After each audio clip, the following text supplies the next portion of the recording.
Okinyi majaber nyakwara moga jwang machiegni chenro mar piny kamoro moro ma intiere chenro ni chako sani. Okinyi ni ka wakelo ni twak mar chal mar piny Kenya. Waranga ni piny Kenya to chung' e yo machal nade. To gin gik mage matimore ma bende osebedo kae madito mamedo mana luwo ni okinyi ni nyaka odiochieng' mangima bende odiochieng' ni ma kawuono adhi bedo kata e chenro ni. Nyinga Cleophas Oluoch, Jakisumo Kanyakwar Mukeo nyaka Sango. Karwaki ni machiegni an ka kod welo ariyo madami thuolo mar mondo mi omos okinyi ma kawuono an kae kod Kennedy Obuya. Kennedy Obuya jasiasa mabende en jakom mar duond bura matayo piny Kenya masani, duond bura mar UDA bade ma Homa Bay County. Kennedy Obuya tudre kod achiel kachiel e studio mara ma Nairobi ka. Oyawre Kennedy Obuya kendo machiegni mose oganda lu. Erokamano ahinya wadwa Cleo. Ne jowinjo magwa gi joneno ma joluo gi mawinjo dholuo amosu duto ni misawauru. Erokamano ahinya kendo machiegni e chenro okinyi ma kawuono kaka machielo antiere kod jaod bura ma Seme ma bende en jakom komiti mochung' ne weche mag thieth e od bura mano mamalo mano National Assembly. Kawuono antiere kae kod daktari mano mheshimiwa James Nyikal. Okinyi ma kawuono ichiew nade daktari kendo machiegni? Achiew maber. Joseme ochiew nade? Joseme ni kare. Usebedo e weche manyien kae, weche mag ng'ang'a machiegni kae dho wath mananga ng'ato jalupo moro nochamo it wadgi.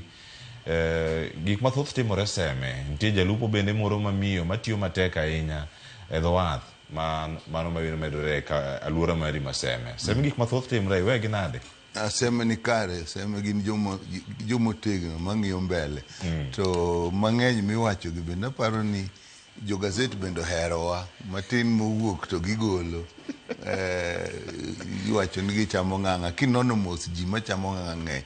Nitie joma nigi timbe mag mahieglo matin. Ka ng'ato achiel otimo gimoro mowuok e gazeti ng'eni koro dhi gi nying ji te. Mheshimiwa chamo ng'ang'a Seme normal. En gima osebedo ka timore. Ok en normal. An pok nang'e, pok aneno, pok arando gi ng'ama chamo nyang'ang'a. Pok aneno kamotoke nyang'ang'a ni e kori chame. To ing'eni kaka wacho nitie ji jomoko ma nigi timbe mahienglo nya timo gimoro. Kata ng'ama ni wacho no chamo toyocha ka ni nene mos ok nen ng'ama ngima. Koro timbe magalagala tae ka gazeti nwang'e to dhi gi nying Seme. Wan wasebet gi nyinge mang'eny. Samoro ni wacho ni jokochomo. Sewinjo nying wa jokochomo. Tiende ni wach mag dhogi ne wan mono wachako chomo gik. Tuge dhok. Chomo gik moko michomo makori kini mamari koso mok mari. To ok mane kit Seme. Mano mna kaka nying nyalo wuok. So ni kidhiti nwang' ka joseme duto obet otoko ng'ang'a chamo. Joseme duto bet ndiegi ni kanyi madong' icham maromo piny duto. En jomoko ma kitgi gala matin timo gimoro chopo it gazet. Kata mana dhaw manyo ng'ato kayo it nyawadgi no. Pok anone maber to ji dhaw. Ji timo gik mang'eny ka ji dhaw. Ji nego kata jowadgi. So mago gik manitiere. Erokamano kendo machiegni. Kore lero bende Joseme osewacho ni wan e kes gi ahinya ni jofuambo wan mana Seme. Oyo wan e piny Kenya mangima. Seme be mana achiel kuom sub counties maluwo kauno wan ka kod jaod bura maru mano mheshimiwa daktari James Nyikal ka wamedo mana rango kaka piny Kenya bende ringo. Kaka piny Kenya ringo nyakora mogi jwa madano rang ite mokwongo gazet mano mar The Standard kama kore wacho ka ni jotend migepe kod jogo moyiere sirkal apisas mag sirkal okone kanyo ni keep off politics. Ma en chik nyakwara mogi jwa mabedo osebedo kae katiba mar piny Kenya mabende ne yango ni jogo moyier e apise mago mag sirkal okonego bed ni bedo e wechegi. Mano katiba mapacho kae mowacho ni okonego bed ni gibedo kata partisan politics. Mano article 77 kare mar ariyo kanyo katiba mano ma pacho kae. Kawacho ni any appointed state officer shall not hold office in a political party. Mano to ne kare. To koro kama giwuok oko magidhi giwache. En bura momakata kod jotelo mabende oyier e pacho ka moko bende nitiere ruok mamoro kaka mano mar LSK jalupo ge mar LSK. Wach maka makiyude moko ngachako di mheshimiwa Nyikal kata win pacha Kennedy Obuya ewi wachni en gima onego bed ni paro ne oganda isebede sirkal kinde mokalo. Adebet sirkal asebet kani kelo katiba pend chik manyien mano wacho ni jogo manie e siasa okonego bed ni tiye gepe madongo mag sirkal. Mlo jogo marito gepe madongo waluongo ni ministers. gimomiyo gino nowuok e wach katiba manyien nikech ne nenore ni kagine siasa kendo gitiyo migepego koro gifungore kata ka gitiyo to gidwa ng'iyo ni itiyo ne jogo mobet gi chama gi magintiere mamano to gima nong'e magisani gi chik en ni ka ine tijego to okinyal telo e bura mora mora maka tineno okawo John Mbadi kanyocho donjo tineno ka nene jakom mar ODM koro noweyo nikech mano chik ok oyie kendo kata ka ine e od bura bende kidonjo mibete uketi minister bende koro nyaka iwe komno magi duto jogo mosebet kani e bunge koyudo tijno to weyo kata Den Duale kani nowe tijne kodhi kata chon ng'ata mane oyudo to luonge tijno to okuongo we mako dhie gima pani chendo ka momiyo wachni wuok en inyalo weyo ni koro ionge kom moro mimako e buche mag siasa kata okine od bura lakini timni gilosoni gi kakineno piny to pod en mar siasa kanyo emang'e ni tek miyo jogo maparo nonego ong'i kaking'iye ni kare nikech keto chik nitie to dwaro mondo chik noti opogore inya keto chik to kete moti koro onge miyo ineno samoro kata kineno kata jomotele migepe loso machwa wach isewinjo kata ka wacho ni wach mare ni uonge shares nok nowuok e wachno kendo ni telo tidwa ni koro joma ni kuma nogoe kura emitiye ok nyal timore kamano nikech kati we e pinygi kati duoga e constituency e kar od bura matin kose yieri to koro wakawo kata ni udwa timo gik moko kata kakipogo basari tidwa wacho ni kuonde mane ji ogocho ni kende ema kori poge ineno kamano ok bitimore to en gima wang'iye nikech otek ne jogi moloyo jogo mosebete siasa ai koro chako donje tijegi jogo machalo kaka jomotele polis gi lweny to gin to ginyalo ka gin jomoketo chunygi maber to gimarach ni sami yierogi to bende siasa donje kaka yierogi koro ng'eyo ni tijni an go kaluwore gi kuma nyocha ochung'ni to nego gitem mondo ing'e ni koseyieri ni tikon koseyierie koro nyaka itine ji te to wago gik gima ok ging'eyo koyieri ni mondo titiyo maber ne koma nyocha ok jomoyieri nitiere kata kuma nyocha chama nok nitiere ikonyo chama uno nikech jogo nyocha ni kocha kori duogo gi bet kodi maber ji ok ong'eyo ng'ami paro ni jasikino kikonye samoro inyalo loko chunye mondo koro bedo osiepni iwacho lokruok ma kama kanyalo bedo Kennedy Obuya e duond bura mari mabede intiere mar duond bura mar UDA injili ma iyalo en mar tutam maneno yier jatend piny Kenya William Ruto e yiero mabiro itimo nyaka gi jotend migepe chik iketho chik mosekete pacho kae koso noloke koso nego beni kete yo machal nade bende pa duond bura mari nigi jok mamoko mantiere sirkal makonye jatend piny Kenya tich to jok moko neno ka gima ok gin e yo moro karo para moro makare mano matiyo ne jopiny Kenya yo moro maratiro erokamano ahinya awada Cleophas the pend chik mar Kenya en very clear ka ng'ato nigi ywak kuom jogo mateno sirikal mar Migosi William Ruto noketho pend chik moro to nego gi quote ni minister makama PS makama odiochieng' makama nowacho gima kama ma violate pend chik makama otherwise nitiere jogo mogwel matiyo e sirikand Ruto ma naturally they were born politicians nitie jogo ma command presence makinene no kende to attract emotions ma very political ng'ato kaka Mbadi Nyang' ni koro nochunga ni dwa moso ji kondele kacha kaka reactions mag jogo madwaro interact kode nyalo appear very political but gima important gima we must accept ne joma tiyo ne sirikal gi joma tiyo gi sirikal gine jombetre mag sirikal kuom jopiny.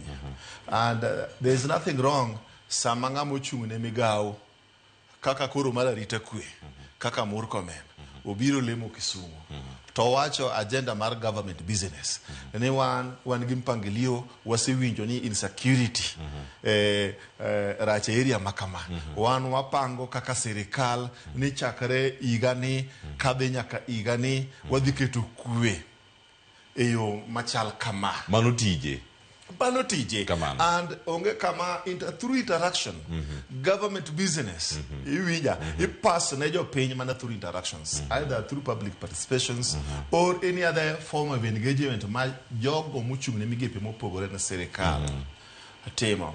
I also agree gi gima daktari owacho ka ne it is a responsibility mar state officers mopogore at different levels jogo mar privileged moyudo appointment. Most of them they are political. Onego beni gitiyo gi nafas momigi no mar bedo good representatives of the government that they serve. By number one, being very appealing. Nyaki bed ngama very humble. Iwacho ni ibedo gi prayers. Words magi gin mana gik mag bolruok gima chiwo ng'uono ma represent sirikal mitiyone. Koro gima nyalo wacho there's nothing wrong. To ka nitie ja Kenya moro ma quote and quote oseyudo jatend migawo moro mogo siasa go office then mano an kaka ja Kenya mo or respect the rule of law ngat machalo kamano koketho pend chik onego kaune okang' mowinjore. Erokamano ahinya. Koro moja mano mantie kar kajo wacho ni jigi luongo ni political neutrality kata bedo ni okiyiengori e duond bura moro amora koseyieri e lemo mago mag tiyo apise mago maga sirkal kaka jogo ma oyudo gwel mondo be jotend migepe kod apisas mamoko ineno pichni moket kar kanyo moting'o jotend migepe, jatend migawo mochung' ne weche mag arita, jatend migawo mochung' ne weche mag thieth kaachiel kod ogayi mar obila mano Douglas Kanja. Odeno oket mano motimore e gazet kanyo bathe matin. Tang'e maber ni kata ka watieko e gazet mar Daily Nation wiye kanyo ka ng'iyudo iwacho ni Paul Biya jahiga 92 yier kaka jatend piny Cameroon. Wach ni manyien koso pod odhi nyime, odhi mana nyime matam mare maraboro. Koro kiwinjo ka jok moko wacho 1 term, half term, no term, 2 term, jenga mosekawe 8 term. Kora moge juang. Mano watimore Cameroon, som gazet okinyi ma kawuono. Kamano no warangi kanya kora moge juang. Jopiny medo yuago ogai mar ODM, Raila Amolo Odinga. Odiochieng' manyoro jal mane mabende geto yudo lemo mar jatend piny Kenya yiero mabiro mane en jatend migawo mar arita machon Fred Matiang'i kod jotelo mamoko ne ochopo kang'o ka Jaramogi kaachiel koda ka Opoda Farm mano mar yuago mano mosenindo Raila Amolo Odinga. Wawinyane sigana ni molosnwa ka kowuok e kaunti ma Siaya kato bang'e waduoka e twak. Kuom thuolo machielo, jotelo, jodolo kod oganda mawuok e dhoudi mopogore odonjo juma mar ariyo mar limo kang'o ka Jaramogi kanyo manyocho ike maneno gai mar ODM Raila Odinga. Kawuono, jotelo moting'o manen jatend arita mayie Dr. Fred Matiang'i, Tim Wanyonyi mar Westlands, Mark Nyamita mar Oriri e kind jotelo mamoko noriwore ganyuola mar Odinga. Ndeno, Laktar Matiang'i nojiwo josiasa mondo ti kanyakla riwo Uganda kowacho ni mano e gima Odinga nochung'ne. Big actor across this region, big actor in the country, in the affairs of our nation, and he interacted with a lot of us. And that is why we came. Matiang'i nomedo ni sirikal owinjore ochuogi kar tiegruok moro motise gi nying Odinga kaka rapar mosiko. Libraries are a much bigger institution that will capture the reality of his large contribution to our life. And Mama and Junior say they are thinking about things, and we said, fair enough. When that time comes, as they think through, we will very gladly be part of that journey as members of the family of this region, members of the family of Kenya, because Prime Minister Raila Odinga was focused on Project Kenya, not Project Nyanza or Project Kona of some kind. Korka kore, Raila Junior, mano rwako welogo, nopuoyo siep ma wuon gi ne ni godo gi jo mogusi nyaka e thone. Junior bende nomedo ni ji duto ni thuolo mar limo lienno ma ok odewo chung' margi mar siasa. DC had a very special part in Baba's heart. People from DC loved Baba. I really want to reiterate it again. Please, this shrine, this grave of my late father is open for everyone. It doesn't matter what the politics you had. It doesn't matter what relationship you had. It is open for everyone. Moko kuom jodolo kod jotend dinde mawuok South Nyanza manolimo liend Odinga bende nolando Injili mar kwe ka giwacho ni ma e kinde ma oganda Luo winjore oriwre mondo kik fuok mora mora nene kindgi ka gidhi nyime gi chopo lek mar Odinga. Wahore uru mos. E higa mar 1994 kane wuon Raila nonindo, joluo noywak ni wadong' e mudho, to Nyasachwa ma ok nindi kano okawo Raila Amolo Odinga wawene Nyasaye thuolo maber mondo miwa jatelo mabiro rito piny Luo kendo biro riwo jo Kenya mana kaka Raila ne temo riwo jo Kenya kendo noriwo makara sama koro nonindo nowe ka Kenya oriwo maweche mani nitie matek mag ng'anyo nochung' kokalo kuome. Steve Biko, Ramogi TV, Siaya.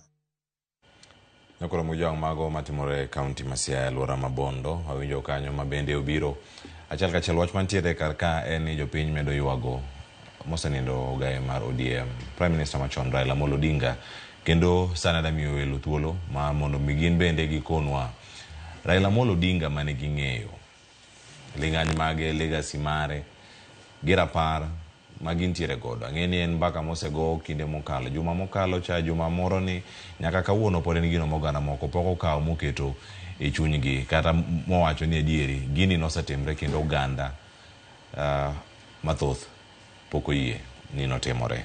Ana chako kod Mheshimiwa James Nyikal kato bang'e ng'ini ang'ayudo paro mawuok kuom Kennedy Obuya kod wakili Joshua Nyamori mabende osedonjo e studio kar kae mar mondo mi wawinjane ywak mabende kata rapar mawantiere godo kuom mosindo Raila Amolo Odinga men jatend dun bura mari mabende bedo kata kano mi thuolo e lemo mopogore opogore kata e od bura. Mheshimiwa. Erokamano Cleophas. Lal mar jatendwa Raila Amolo Odinga en lit mar Kenya duto te. Ok en kata lit mar oganda wa kende mar joluo. Ok en kata lit mar jo ODM, chama mar ODM. Ok en kata lit moko na joma nchen go machiegni, en jo Kenya te. Ineno ka ji ywak, ji atung piny ka tung piny di kuro. Gima ne Raila ochung'ne momiyo ji no ere en manyadiera mar jo piny. Kendo mano gima osegoyo nyaka ne lweny mosegoyo nyaka nene. Ji ne nyalo paro ni en ng'ama dwaro telo. Gima duong' manodwaro ni jo piny yudo gima onego giyudi nikech gima nowacho ni gima duong' momiyo idwaro telo en ni mondo jo piny otinegi maber oyud gik monego giyudi giyud haki gi. Mar ariyo nochung' ne wach mar wach mar demokrasi. Ji duto onego bed gi duol ke yore mag rito piny ma nong'iyo wach mar ni dhano ka dhano mosenyuol nigi haki negi miluongo ni human rights. Kendo ng'eyo ni wach mar mibadhi en gima mono piny dongo kendo kata ji bedi gi sirkal kata mwandu bed mang'eny machalo nade piny to ka mibadhi nitie onge gima jo piny yudo. Miyo gigi gin gima ji dwaro. Bura moro amora ma intie, kabila moro amora ma intie, sirkal moro amora ma intie, gima jo piny dwa ok yierga ng'ato ni mondo ne koringo gi mtokni madongo dongo en gi udi madongo. Gima jo piny dwaro en ni kose ka ng'ato bet e telo bende wadak maber, bende rite kwe ber, bende nyithiwa dhi sikul, bende joma tuo ithiedho, bende chiemo nitie madwa tim nade madwa cham. Mane e gima ne Raila ochung'ne. Nochung' nadiera mar jo piny, gima dhi konyo jo piny. Miyo lwenje duto mosegoyo king'iyo mos mane en. Kendo gimoro ma ji samoro ok par kendo ka nyocho ngima to ji neno ni oa ka odhi ka nowuok e party ni oa NDP oloso LDP odonje KANU kanyocha lweny gore mar 18 olokre mar 2007 mane ji negore olokore mogitiyo gi Kibaki.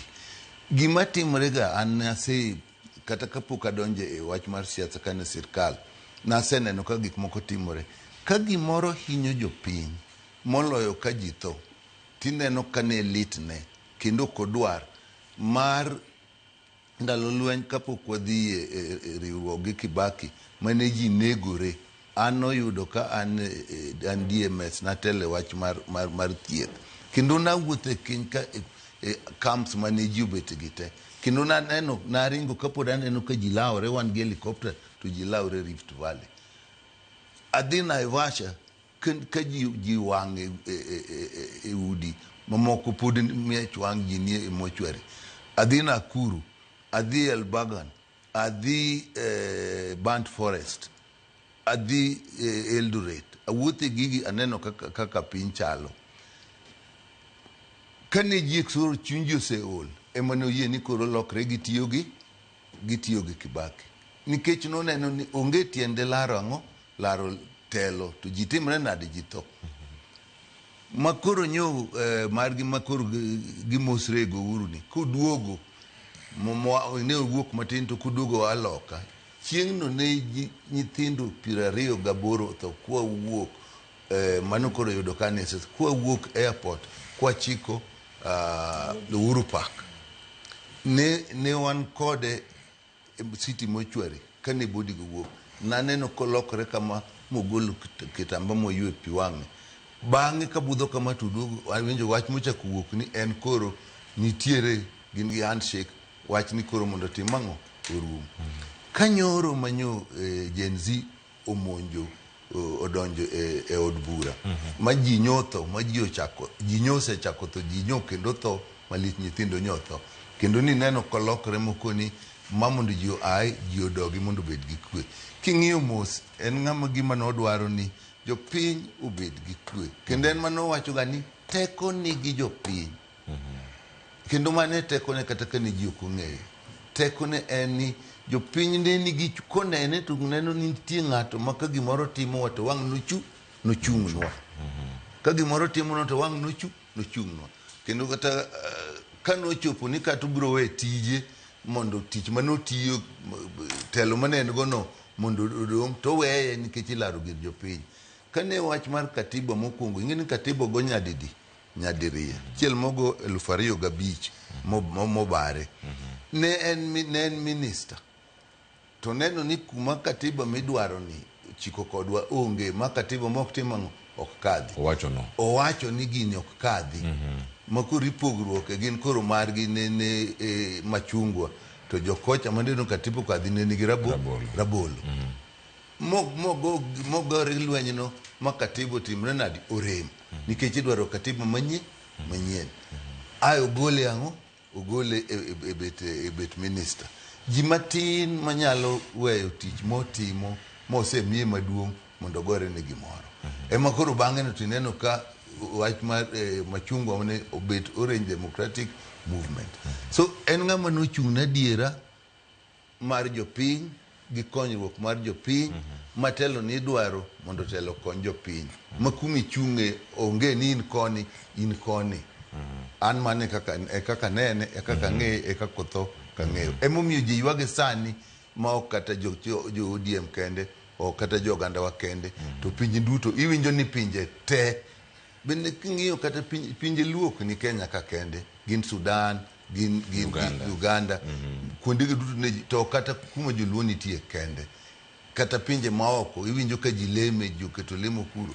nikech mani adiera ma pinje duto dwaro en manonene emomiyo ji ne luwe pod ibiro luwe kata sani kata ODM wadongo ni ka wadhi gi chuny mar Raila kaka noneno piny mawako ni ODM luwo gik manodwaro to pod ODM biro bet gi teko. Mang'ama otelo ODM onego wapenjre ni gima koro timre ni dara bedie do dwaro ni mondo time nang'o.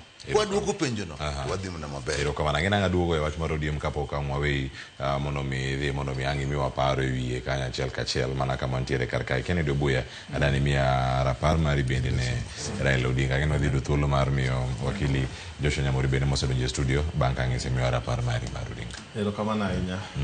Yiena akawo thuolo makende ni mondo ago mos ne mama Aida Odinga, Nyamera Rose, Raila Junior kod Winnie kaachiel gi jok Odinga te kod joluo kod jo Kenya kuom mito Wood Kenya, Wood Africa mani gi mbi mani nigi vision. Naneno ng'ato ndike gazette ni most politicians have ideas to Raila himself is an idea. Akon ka gi jandiko no. Owadwa and I was privileged mar tiyo gi Raila at personal level for many years. Raila ne nigi kido mopogore. Ne nigi personalities mopogore. To joma nong'e kaka an gi joma obeto go ka gi nkech at one way or the other we worked closely with him. Gima ne nyaka ing'e mokwongo ni samidwa adresse to ni wuoyo gi ng'a. So there's one personality in him miyoga juka kwe seche moko pok agogo koko na Amolo. Amolo ne personality moro kanyo mane jang'uono kendo no jaratiro. To nyinge moko ne nitie manowuok na Gwambo ma bende kendo ne nigi juok piny. Ne o evoke personalities mopogore kendo ne ng'ato ma ne no nonsense. Na iwinjo ka jaduong' Oburu nowacho ni lwete moro makora cham ne nitie machiegni ma ka nitie gik moko nikech ne en ng'ama nok tolerance oyuma. Koro mago ne evoke personalities machalo kaka Gwambo. Koro kane ing'iye personalities gi ang'wen mopogore godo, the most important one madwaro pare godo nyaka chieng' en mar Amolo. King'iyo Amolo ne ng'ama ng'uon. Ong'uon in the sense ni Raila e ji mang'eny josiasa ma sani gi machien kacha yudo ng'ama ne nyalo bet sand mano sand go Raila gi sirikal mar loch gweno nok en sand maber.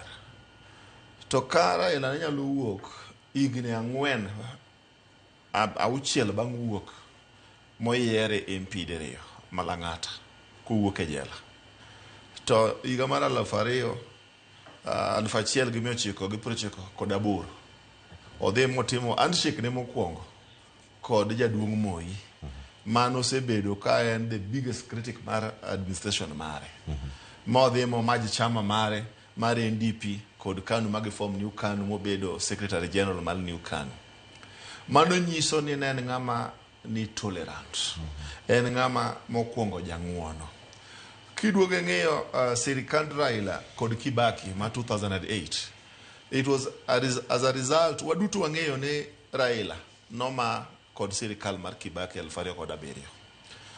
To king'iyo mos gi joma no violate MOU mar NAC coalition ma 2002. Nwaneno ka Raila omi kwed kuom MOU mane gin go mano nego bedo prime minister. Gibedo gi ywaruok mod chopo nyaka election ma 2007. Waduto wang'eyo gima notimore e Kenya ma omiyo wabedo gi kes maduong' kabisa e doho mar ICC. To mano nokomono Raila dok piny kaka Dr. Nyikal nowacho ni ka nodhi e mochari. And I was privileged nikech ne an achiel kuom security marito Raila. Na wuotho gi Raila e mochari kaneno kaka joluo kod nyithi Kenya oneg malich gi kod lisasi. Joma nowang' Naivasha ne wan privileged mar daro joluo ka wuok Ruiru gi mana Naivasha kwa wuoge buses kanwa kelo gi neutral grounds. Nen masira malich manotimore jo Kenya. To Raila nong'iyo mago te nikech both sides of the political divide ne nitiere headliners. Kibaki ne nigi Martha Karua gi ni kocha kata Kalonzo gini mano nena window of opportunity mane gi capitalize on mare yudo power. They became hardliners. Kan one of the preliminaries meetings mare arrangement mar coalition government mar Kibaki kan itime Serena. Ni neno yuarruok the first 1 month, first 2 weeks. Mane ker mar John Kufuor mar Ghana nobiro manotemo rewo wigi manotamo wang'e manodok. Kofi Annan obiro mokwongo motemo rewo wigi manotamo. The second one emanobire emanekoro nitiere a level of tolerance. Nochuno Raila mar make an independent decision. It is on record kanitiere including jatenda wa party leader Mara Masani man Ker William Ruto. Ne Raila make a very unpopular decision mar ceding grounds on kaka arrangement mar sirikal mar barwabar no keti ne chalo. So that tells you about Raila. Ne Raila no value the peace mar Kenya, unity mar Kenya as a nation. Koro king'iyo the burial for Raila. For Raila chien kacha nchawacho e TV moro chien ka ni Raila kaluwore gi statement mar governor mano ose apologize Manyeri kowacho wachno to na wacho gimoro to pod anwosane ni Raila is more dangerous dead than when he's alive. Nikech ang'o? Raila no build a near fanatical following. I would term them disciples mag Raila. Raila no se create a movement magin jogi ka gin jok moko ma the movement mar Raila, the vision maneno ge joka and the loyalty is not transferable to anyone. Onge ngat mangima sani e ODM or outside ODM ma loyalty mar disciples mag Raila nyalo bedo transferred to. Mane momiyo moving forward nyaka wakuongo ng'i ni Raila kopo ere kaka wadwa rito chuny jogo ma Raila johera mage. Nikech jogi it could be a time bomb. Ojabedo a time bomb ni nyaka wa avoid gik manyalo provoke emotions maggi. Nikech the only person man nyalo kwero johera mage to senindo.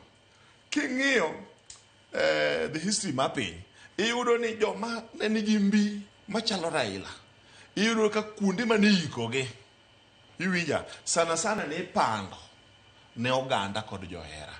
King'iyo kata mana po mar Dedan Kimathi nopand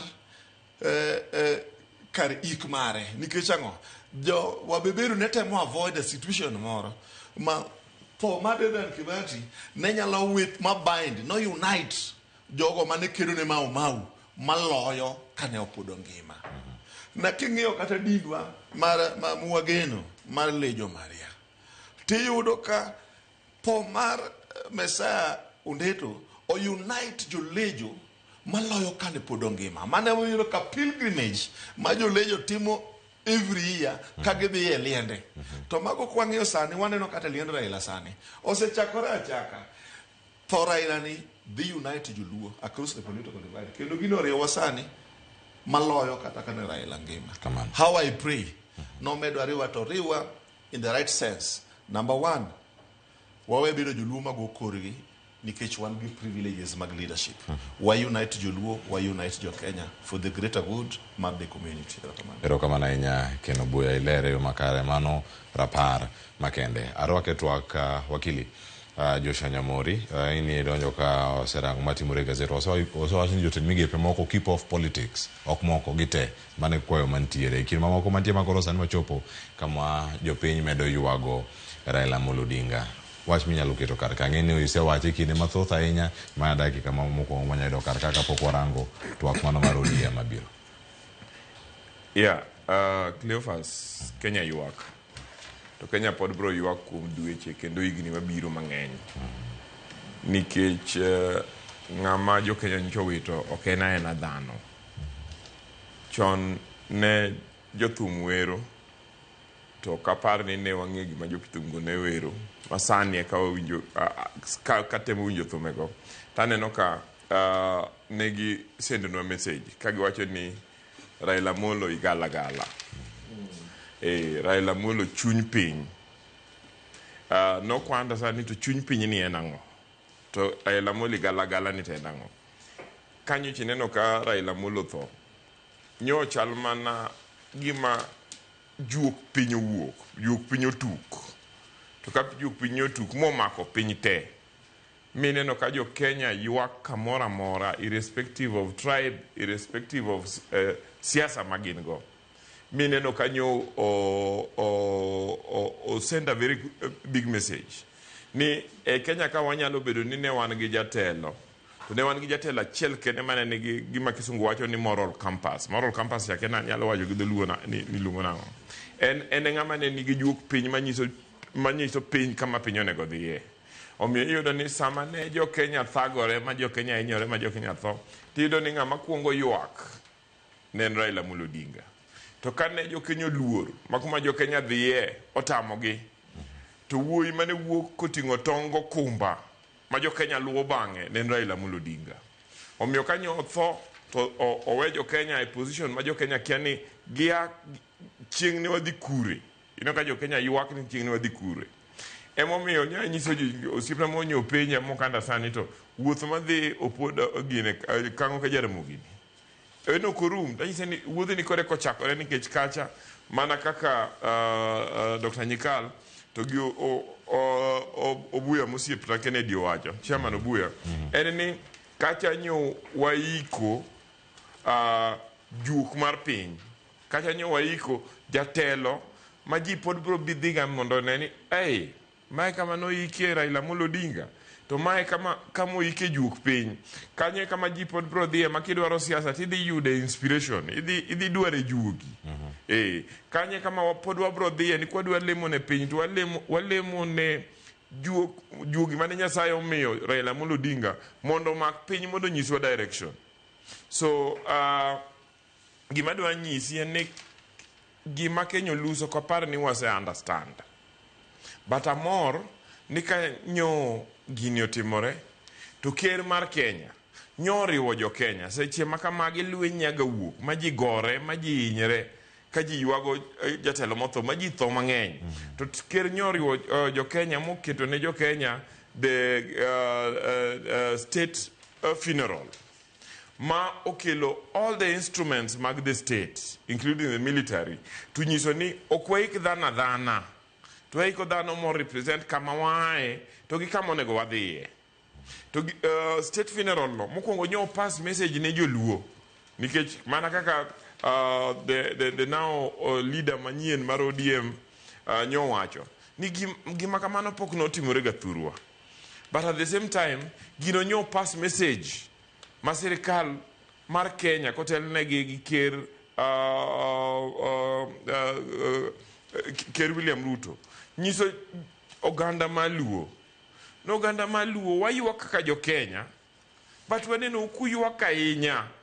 To wanyiso ni wan kaka sirikal mar Kenya, wan kaka jo Kenya, waneno warwako wabiro tiyo kodu kendo Kenya recognize u. Gimomiyo awacho makatieko en ni ng'eyo ni police, military over the years osega represent gima kisungu wacho ni subjugation for jothurwa. Ni en gima ni thiro go jothurwa, migo go jothurwa, minego go jothurwa. To for the first time jaluo nyono ka military mar Kenya obiro salute ne jatendgi sama giko jatendgi to kendo biro salute ne jopiny. So wagone kirero kamano. Thank you. Erokamano ahinya mar rapar makare mar Raila Amolo Odinga. Iwacho ni gi thuolo no wadarango kama chielo. Iwacho ni ka indiko historia mar piny Kenya kata weche mag siasa kama gisebedo kae achiel kachiel. Thuolo ni ang'ini onego warangi ka waloko tanga kowuok e mag jopiny mosebedo ka ywago Raila Amolo Odinga mar mondo mi waranga ni duond bura mar ODM. Sigana ni olosnwa ka kod jafwambo wadwa Cynthia Onyango, kendo sani nitie romo no ma otimore odiochieng' manyoro kendo ne gibiro kod weche mopogore opogore mago manyalo kelo lokruok e duond bura mar ODM ka gidhi nyime ka gionge kod ogai margi machon Raila Amolo Odinga. Wawinjane kae to bang'e ng'ana duogo kuom Mheshimiwa James Nyikal ka wawinji e wachni in kaka jakanyo mar ODM ang' wami thuolo koro kata mar wuok koro kanyo sa ariyo mana kaka nisekwayo kacha mokwongo. Wawinjane siganani. En romo mane ochakore kar sa bich mar Onyango, romo mane irito gi liyo kaka mano ma okwongo makuku mar tend ODM obago nyaka nyocha iki mane en ogai mar duond burano mosenindo Raila Odinga. Bang' twak kuom thuolo mar seche madirom 4, jotend ODM ne onyiedhore oko mar chiwo ripodgi ma isomo gi jagoro maduong' Edwin Sifuna. This being the first official party communication since the passing of our leader, the Right Honorable Raila Amolo Odinga. Ka ema oyange ni giketo winjruok kaka komiti ni ODM dhi medo chiwo sir ne sirikal mar William Ruto nyaka chop higa mar 2027 makoro gibiro ng'ade okang' machielo. We reiterate the commitment of the party to the broad-based government until 2027, a relationship guided by the 10-point agenda entered into for the sake of peace and stability of the country. Bende olero ni Seneta Masiaya Dr. Oburu Oginga ema gipuodho ni omak lemo mar ogai mar kojolo mar ODM. We endorse Honorable Dr. Oburu Oginga as the new acting party leader and urge the party rank and file to accord him all the necessary support and cooperation to enable him guide the party through this difficult time. Kuku mar tend ODM bende oramo ni nyaka gidhi nyime gi chenro mar bago nyasi mar dhialo higni 20 kendo tiyo gi thuolono mar dhialo mosenindo Raila Odinga, nyasi ma idhi bagi Mombasa chakre tarik 14 nyaka tarik 16 dwe mar 11. In view of the passing of the Right Honorable Odinga, the 20th anniversary of the party now takes a heavier meaning.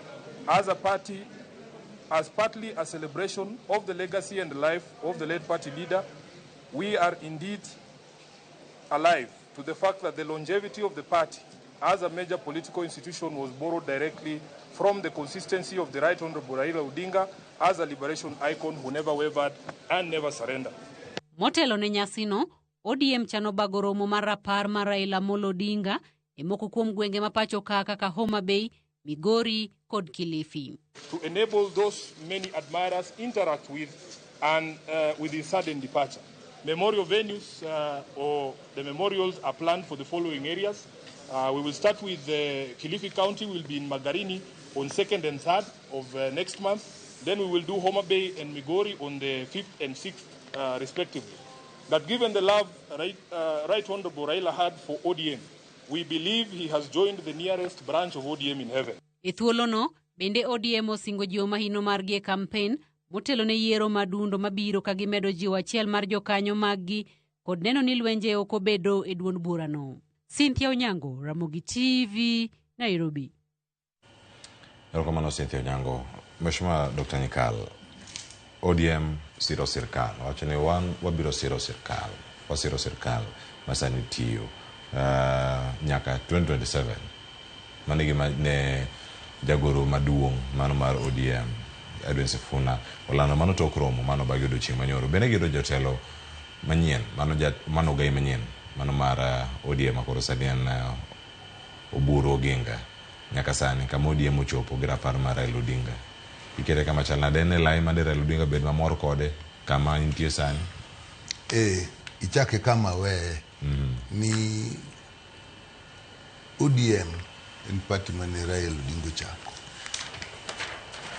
Ok ni en Raila Odinga kaka dhano pache manokete ODM gik manonego ODM gik ma ODM ochung'ne kaluwore gi rito piny kendo jopiny mondo one ber mar telo mane gima wachakogo.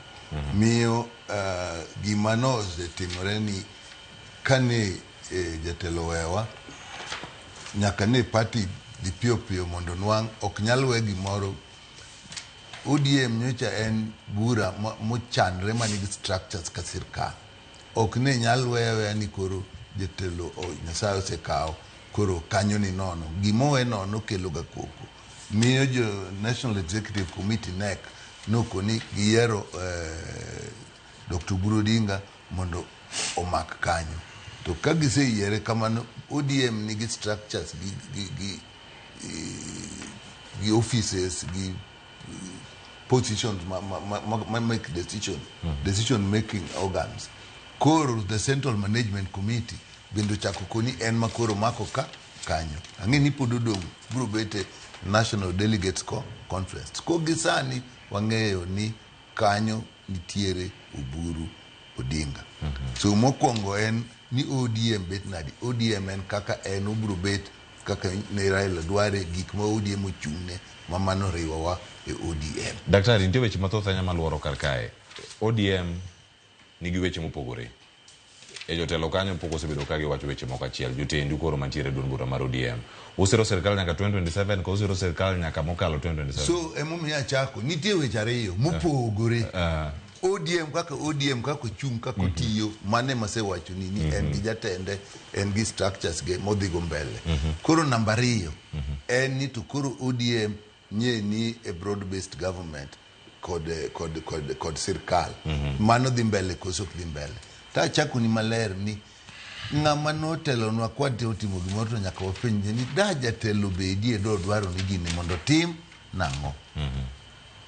Gisani gima nyocha dwaro wang'eyo nosewacho wan e broad based government nyaka 2027 mano nowacho mowacho ni kochopo 2027 abiro nyiso kuma wadhiye ma joma nyocha loso mang'eny okoni ng'ama osewacho ni 2027 ODM ok nyal bet gi candidate mane wacho weche mogik ka wadwa luwore gi party wa kendo wadwa luwore gi kaka jatendwa nowacho kanye ma mondo wachung'e wane broad based government until 2027 to koro na wabiro rito ni obio wachnwa to koro timre nadi onge koro wach manitie koro party gi jomotele party gi sani nyaka chak paro ni wan sani watiyo gi sirkal wan ODM wan sirkal ka koro biro dhi mbele kuma jatelo nyocha pok owachonwa pache cha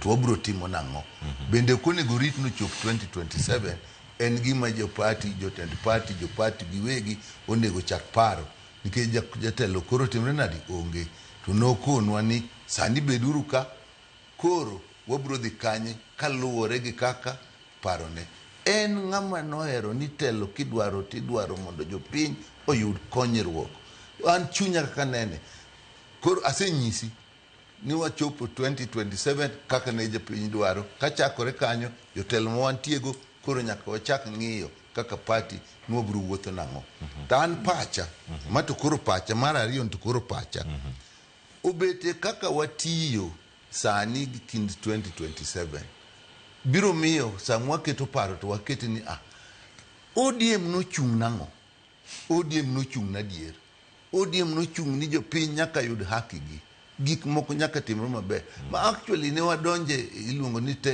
10 point MOU mane wayiere go no mago wabiro ng'iyo king'iyo gi apargo gima ji ok oneno king'iyo MOU mane gi weche apargo kinono mos ten wango ni gin kate gik mane ni BBI nikech mokwongo inyalo ng'iyo kata wach mar kijende maonge tich ni kanyo wach mar mibadhi mondo rum ni kanyo wach mwandu mondo pog ma ji duto yudi ni kanyo so ka tich koro gima biro ng'eyo to gik mane wahero kaka ODM gik mwadwa notim kuma wadwa ni piny odhiye kuma jatendwa nowewa ka dwa ni piny odhiye bende kaka wawuotho nyaka kama wantie ni bende waneno kodhi maber nikech jakom nawacho kama ler ni kata watiyo gi sirkal wane sirkal to nyaka wan gik moko tim maber kik wabukre ni kata ka koro gimoro rach to koro waweya nikech wane sirkal nikech mano ok ODM kwa chako we gik maricho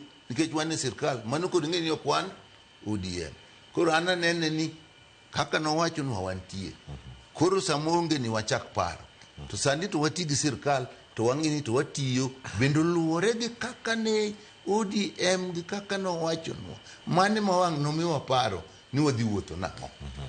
Agonego kama Mheshimiwa Daktari James Nyikal mane makelo giko mar tielo mokwongo romo sa ariyo ang'ino mi thuolo mar mondo mi wuogi to jal moro wacho kama ni Manuko Jacob Manuko mano mar Uyawi Mosra Daktari Nyikal wacho ni mago e thuond luo masani waneno kendo wiye ler aduwa ng'ang'a kod moko fuko. To dhi mbele seme. Erokamano daktari.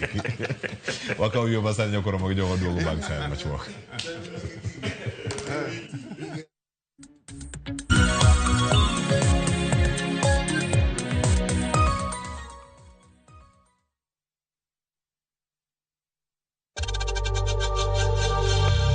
We know times are tough, so save money by buying airtime from M-Pesa to any network with zero transaction fees. Dial *487*2# and get your airtime at PAP with zero transaction costs.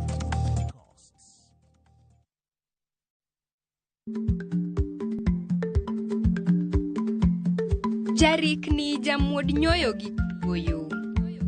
Matiende ni dhi matek maok inono maber samoro nyalo miyo ng'ato midhiero.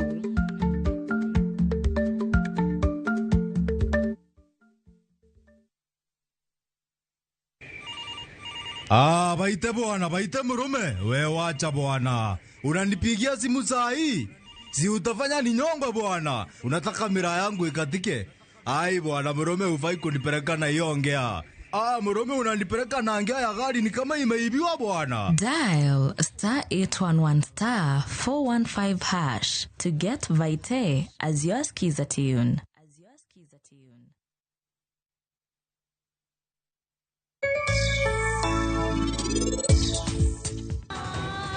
Chango matimregi.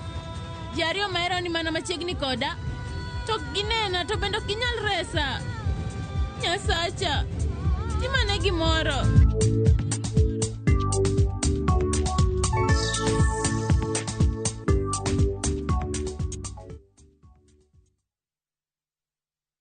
The euphoria around town is crazy. Koro kwa kila mtu. Guys, Koro wanna sort all types of people. Mama mboga, Koro. Nduzi guy, Koro. Office lady, Koro. I just received my cash from Koro. Just quick and easy. Download Koro and say hello to easy lending. Netokori winjo, kika winj kucha koluongane mbabas nikech koro uneno kan gi pesa moro matin. View sasa ndio nyumbani kwa the best local dramas. Nataka ripoti ya Hansi pamoja na mkewe. Comedy za kuvunja mbavu. Telenovela bora zaidi kwa lugha yako. Anaere ina prita. Tokendo kimora more wi mora. Na sasa una nafasi ya kushinda zawadi nono ndani ya promotion kubwa ya Jipange na View sasa. Shinda 50,000 kila siku, $500,000 kila wiki na grand prize ya 2 million shillings. Wow. Ingia kwa View sasa hivi kwa kupitia paybill 724177 au tembelea viewsasa.com. Weka nambari yako ya simu kama akaunti yako, kisha weka 50 bob tu na upate content na point na uende kama mshindi. Ingia mara nyingi uwezavyo. Kila ukiingia kwa View sasa unaongeza nafasi yako ya kushinda. Imeidhinishwa na BCLB number.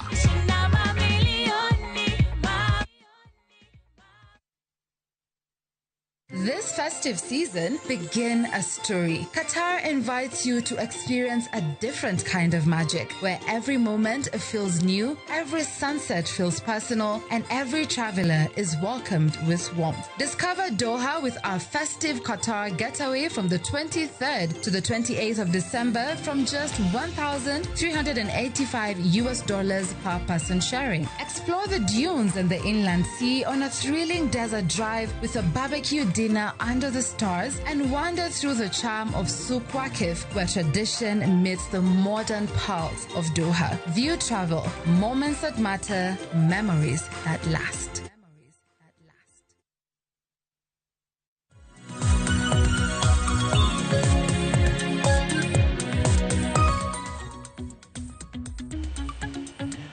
Machiegni kendo nyakwara moge joang' ma en tielo mar ariyo e chenro mar Piny Okinyi ma kawuono ka warango chal mar piny Kenya. Waserango kanyo weche matimore e gazet TWAK mokwongo ma wabedo kar kanyo warango limbe mapod jichopo kango ka Jaramogi ka jopiny medo yuago Raila Amolo Odinga ka oganda mamoko bende waloso karka onjo sigana mano mag jo ODM wacho Central Committee kod gino mabende giwuok godo ka giwacho achiel kachiel yo ma ODM dhi bedo kakao nantiere ka kod jakanyo maduong' bura mar ODM ma en jaod bura Maseme Dr. James Nyikal osewuok oringe chenro mamoko mago mag od bura wamiye thuolo mar ringo oko kato bang'e ka koro adong' gi welo ariyo mabende kawuono gin jo UDA tangi miya pare weche mag ODM nikech iwacho ni achiel kata machielo gisetudore gi duond bura ni mano mar ODM to sani koro oloso sirkal mano mara broad based ni tiende nang'o Kennedy Obuya antiere iri kar kae iwinjo kanyo sigana molos kanyo kod kama ODM osewache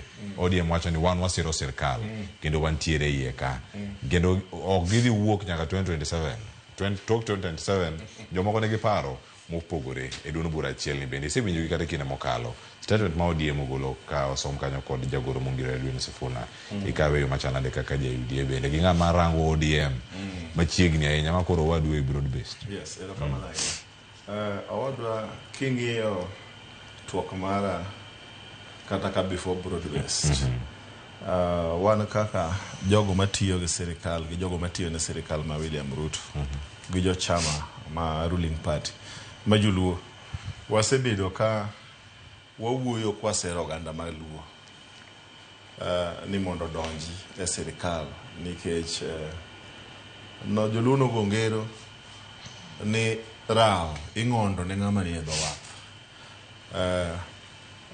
kama ing'onde rao bende en kama beti ywake madwaro mana joma thuondi joma jochir ema nyalo chope awacho kama nikech sirikal en gima ing'ondo ting'onde ne joma jochir joma jo adieri to joma nitie ok joma nie tok chiel mano momiyo agoero kamano posthumously ne jakom kendo kuom nyiso joluo kod jo ohera mage mag ODM wang'ayo gima dwa nyiso joluo ne gisom kabisa gima Oburu Odinga wacho ma en party leader marge ne jakom ne nigi pendekezo mar weyo oganda mage e sirikal kik owegi kiye. Can you imagine a situation ni jakom no nindo to onge broad based? So can you imagine ni Rigathi Gachagua ema pod ni en deputy president? Ni kato ni johera mag Amolo dwa dhi romo ne airport. Ni kato gikalo gi chiel kaka ne gikalo magidonje runway. Ni rigiji ni ema pod deputy. Tamolo onge broad based. Iparo no oganda wado winjo malit machal nade. Do bedo ywak nyadiriyo.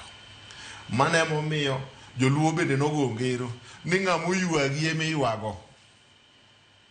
William Ruto ywagowa kaka oganda kaka joluo kendo dhialo wuodwa e sama yath maduong' ogore kuome kendo ogore kuomwa kaka oganda.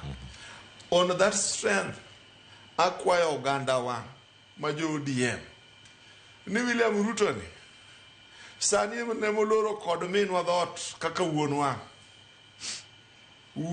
nosesiemonwa owadgi ma koonge to wanyalo dhi penjo wach wapurgo wach kendo nyalo nyisowa kama waluwo. Wamak William Ruto mondo watene nyao to nitie kamoro amora to kwa neno nyao moro e sirikand William Ruto ni wan gi joluo motegno matiyo ne William Ruto gi mane tiyo ne Raila manyalo bet kod William Ruto makwer wang' makoni oyo ruoth ka endi tikier rot ni ka wadin rodni mondo mi joluo oyud kaka mi support mondo wayud kaka jo Kenya medo mi support. Joluo pile wa joma jombola kendo wa joma joratero. Ana kwaya jo ODM ni joma nigi paro mopogore to kik bed Trojan house from within. Kik gibed jomoko madwa bedo ni gin Trojan ni gidwa wreck the boat from within mar ODM. Ka en gi paro mopogore to wuoga yanga mondi wach pachiro nikech Raila ne ng'ama ne kao paro mopogore kendo no kao positive criticism. And also year ago ODM there's a time ma decision mar ODM based on Nairobi leadership Nase pingo kendo abebe piny kod Amolo makone ne gini ok anene kama. To kono in mana right. However, decision mari no gi pachino wabiro serve aside nikech reason makama. And I will later accept. And bende ogudu chieng mano se dhulumu wa nikech na pingo the popular decision ma party. Mane momiyo akwayo ka bolora ni jo ODM goganda ma joluo ni jakom no osesiemonwa mana kaka Dr. Nyikal wacho ka wuok ka ni broad base is the way to go. Jakom no wacho it is on record ni jo ODM ngama no wacho ODM will not field a candidate in 2027. And benda wacho ka Obuya ni to ngama no nyisi ni Raila no kumin ni samoro ODM nyalo field mana William Ruto kaka presidential candidate flag bearer margi kaka chama koro wabede a broad based kawan gi era kendo kawan gi chir twa riwre uru fully jo ODM. I call upon chairperson mar ODM, governor mara Mahoma Bay, Gladys Wanga.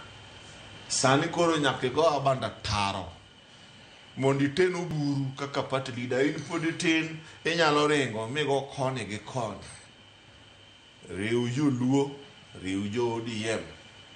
Bed ngamo bolore, reach out to jo ODM mokwongo mondi reket out obed kamora chiel.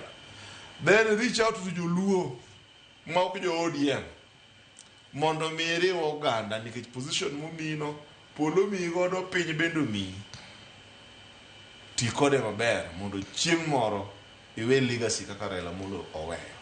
Oburu dinga beda kama intie no gi chir wan jo UDA ma joluo wariwi lwedo gi teko mathoth tok William Ruto kaka kendo kaka oganda ni ne ogai mar joluo gi mar ODM mwanyalo winjo duonde sani.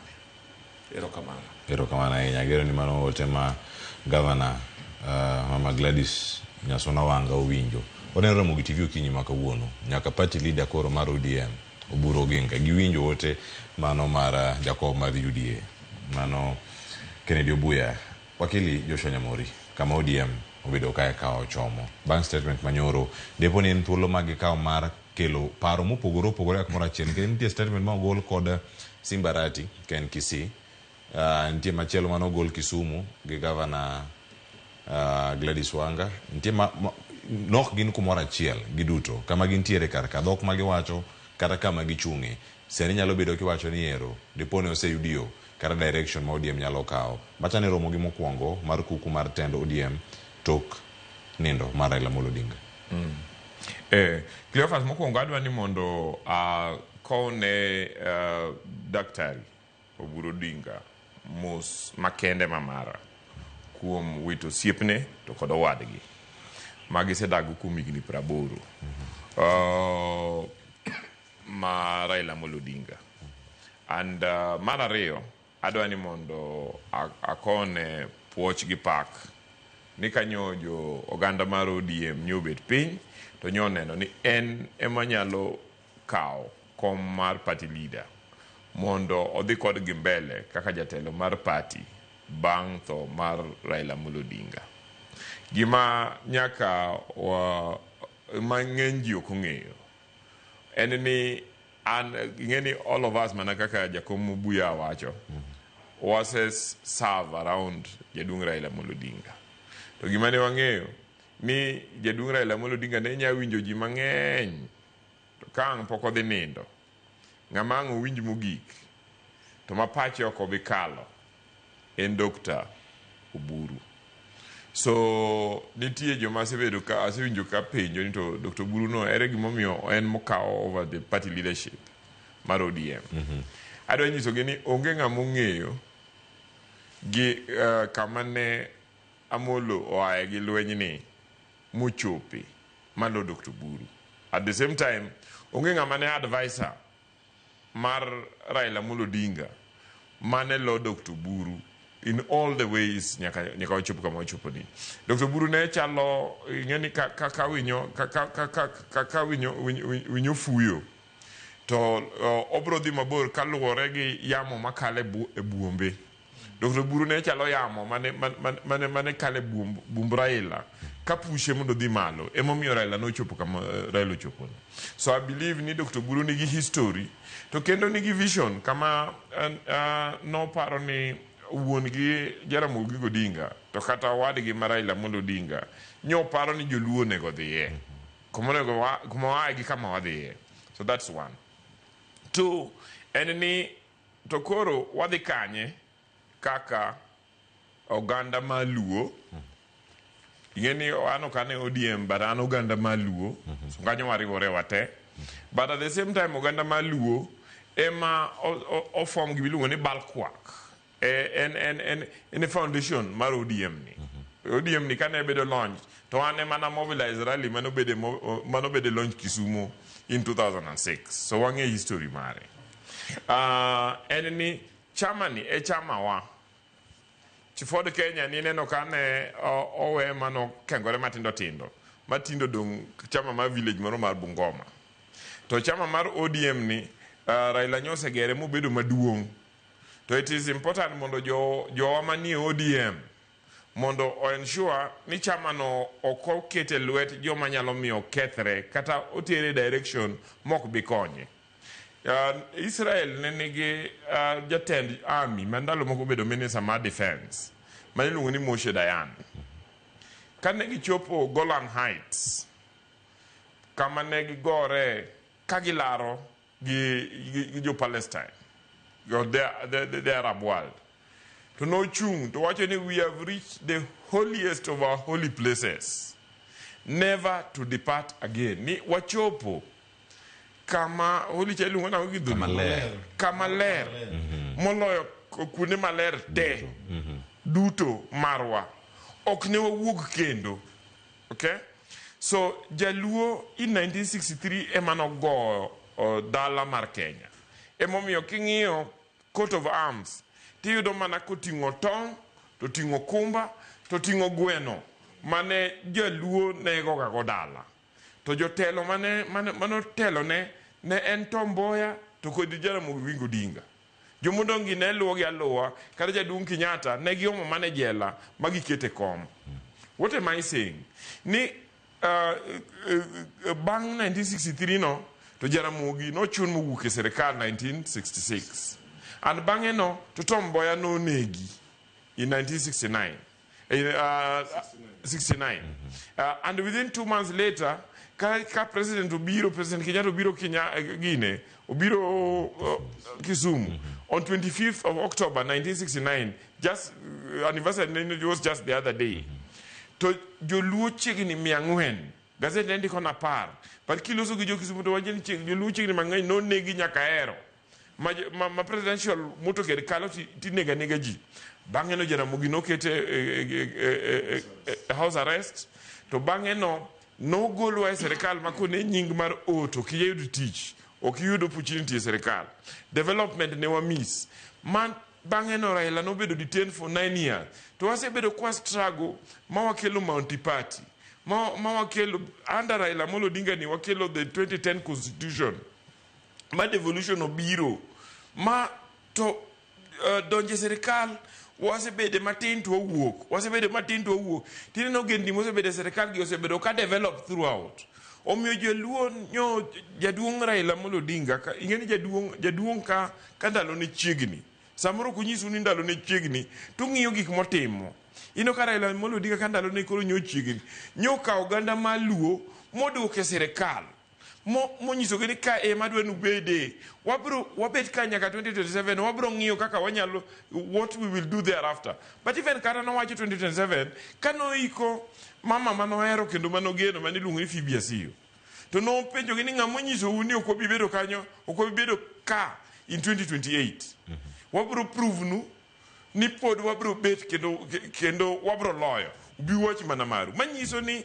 a vision mar Raila Amolo Odinga no ken gi vision ni joluo bro wuok e serikal to wewa e serikal kanyo adwa nyiso jothurwa ni Raila Amolo Odinga owewa in the holiest of holy places never to depart again.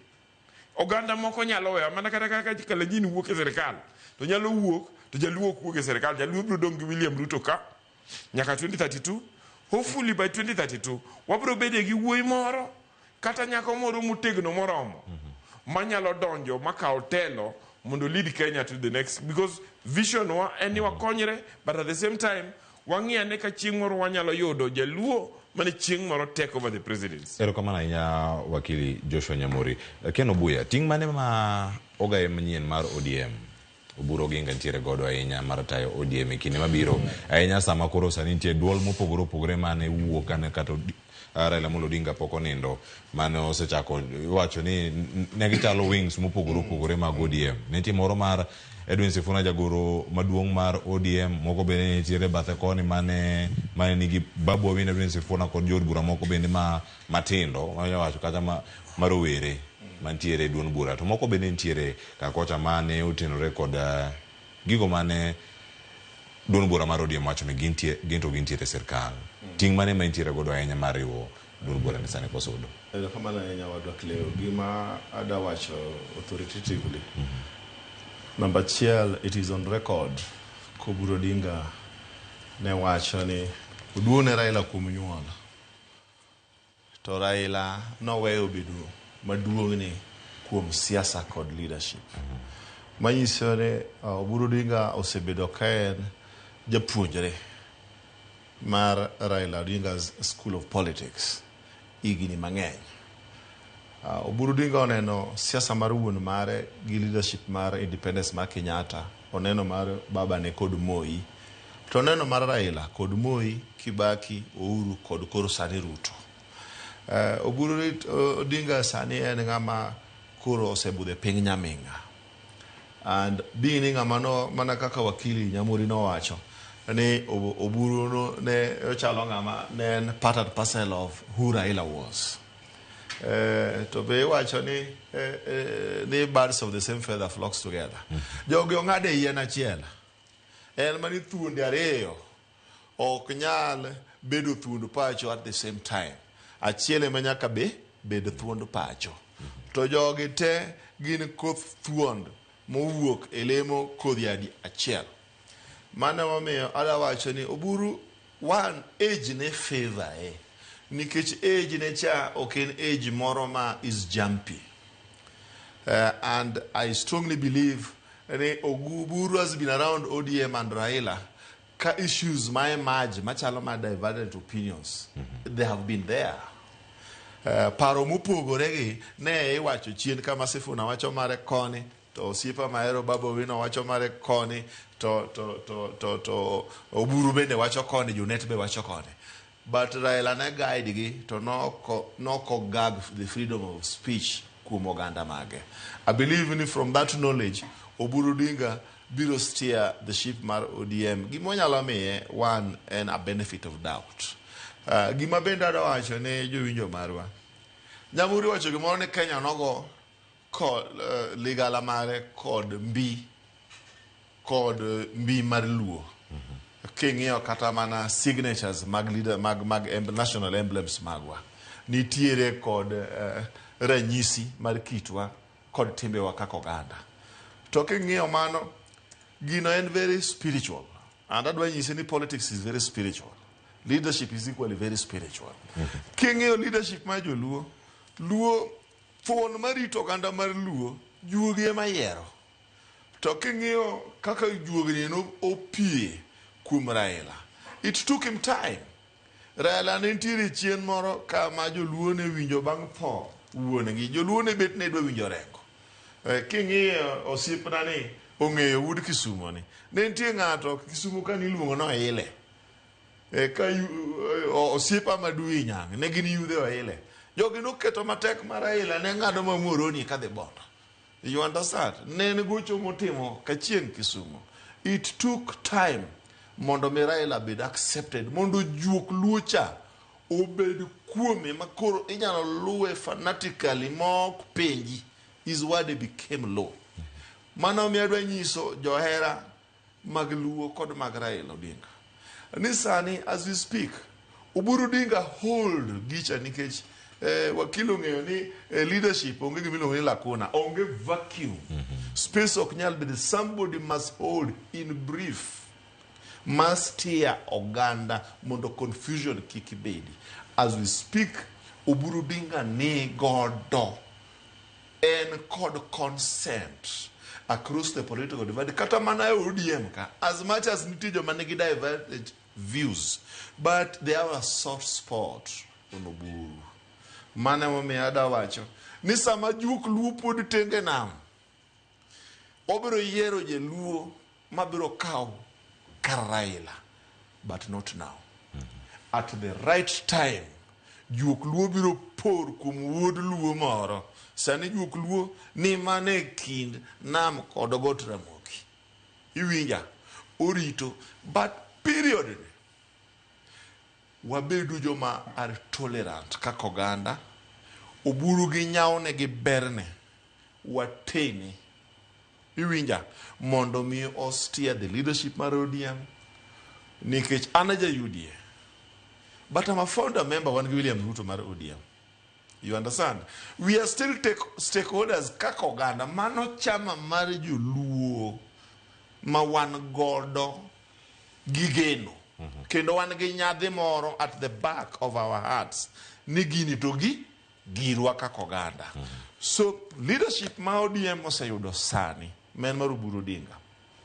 Watene kod hera, watene kod alam, watede kod bolruok, kod puonjruok. Erokamano ahinya. Lakini thuolo ni kae nitie gik mathoth ahinya monego bed ni wamulo kotene kod duond bura mar ODM. To kawuono abedo gi jo UDA ariyo emodong' e studio ka. Iwacho ni kama untiere ka bere kachaka asaso wahinya gi wach ODM. Nyalo penjo ka koso uloko tanga kama untiere. Weche thoth ahinya kora moja mana kaka iwinjo kanyo kowuok statement mor kanyo kod duond bura mar ODM. Gin gi chenro mopogore opogore moting'o kaka gidhi bedo ka gichura par margi ne Raila Amolo Odinga. Mano kochakre chieng' tarik 2 kod mano tarik 3, mano nyaka chieng' tarik 6 mano dwe manyien, kama gibedo kacha Kilifi County, gibedo Mabei, gibedo Migori, mano ka gintiere kanyo mar chiwo luor mar gi mogik bende ne Raila Amolo Odinga, mano gae mar ODM mosenindo. Weche thoth nyalo pontiere karka, wang'eni podang' waduogo kodgi, to twak mga duogo godo bang' ywe makao sani, wakili kachel koda ka jakom mar UDA County ma Homa Bay, en mara apaya. Mano mara Rironi mau Summit Road. Kamu chiegni gi Naivasha gi kamu chiegni gi Nakuru. Apaya ni kamoro moka kilomita 170 kod 5. Kadiponi olose motieke. Odhi ya uthuolo mag wuoth mag ohala yo machal nade. Iwacho ni ena super highway. To kanyo bende mondo miti kode nyaka bichul. Kai giduto donjo weche mag private public partnerships PPP mantiere kae madhi bedo kata chenro machalo kama. Jatend piny Kenya noloso e wi apaya ni. Waduogo ka mondo mi warange ni paro mantiere kaka odhi bero chenro mar uchumi kod mago bende mag tudruok mag kuonde mopogore opogore pacho kata ahinya e boma ma Nairobi kane jogo madonjo e hoho mar Okaka kalo Naivasha, Nakuru. Wakaw ywe masani, waduogo gi mathoth, kik idhi mabor.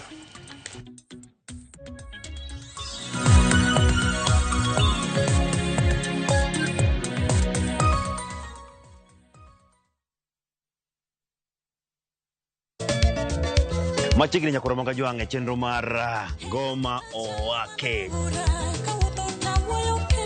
Wuok tich akelo ni mix bokwe. Kaito tich ariyo reggae owake, yani tunaongea na majar Rastafara. Alafu tich adek nyakoro manga jwang'e akelo ni mana yani ngeni mpaka gi wasanii. Ticha ngwena is kama nene, yani kitambo zama za kale. Alafu Friday, si unajua tu Friday tutafanya namna hii. Nyakura magojong Friday sukuzo wake. Sapar gina kapaga big nyaka sapaga rio kod an PDG Papa Vic, yani ukipenda mzee kijana.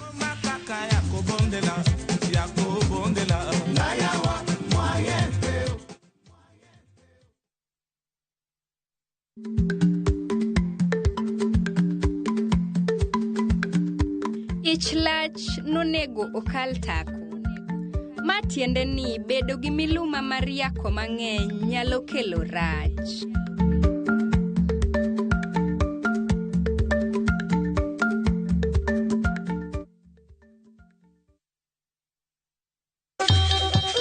Ang'o mosetimore ne joma ne ochweyo Ugandawa? Adhi primary Kangonditi Primary School. Gin kanye sani? Amobilize kalerte ne wago poro to gibiro wasombo kidi to watero kacha jite e secondary kacha. Waromo gi jodgi to wafwenyo sigandgi magimopondo. Siasa ka ng'amo ywaye maduong' katere siasa en Daniel Arap Moi. Ng'e ranyisi mabeyo mane giweyo. Ne japiny mopogore kata ng'ama ne nie duond loch ne neno ni kopo ni Kenyatta dhi Tom okawie thuolo ni mondo tanwa pinyni kaluwore gi mwaseneno kuome. Ang'o magitimo sani? To kata kamano be pod gin kodwa. Nakedo ne wach sukari ma jobunge jonjo kod buot nochaka ne bwana sukari. Gin kanye kod Walter Nyambaga tich ang'wen saa 3 otieno mana e Ramogi TV.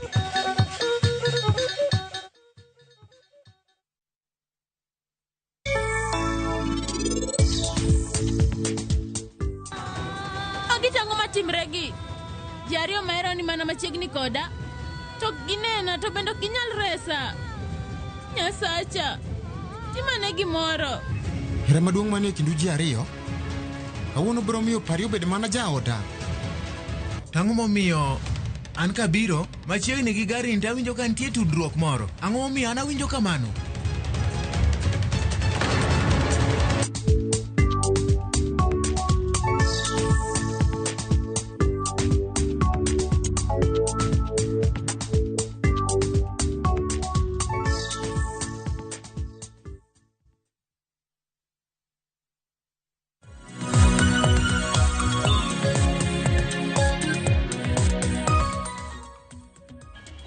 Machini kero nyakoro moge juang'en mor marani podi kete karkae chenro ni maru piny wadhi nyime kod rango chal mar piny Kenya ka wanono achiel kachiel.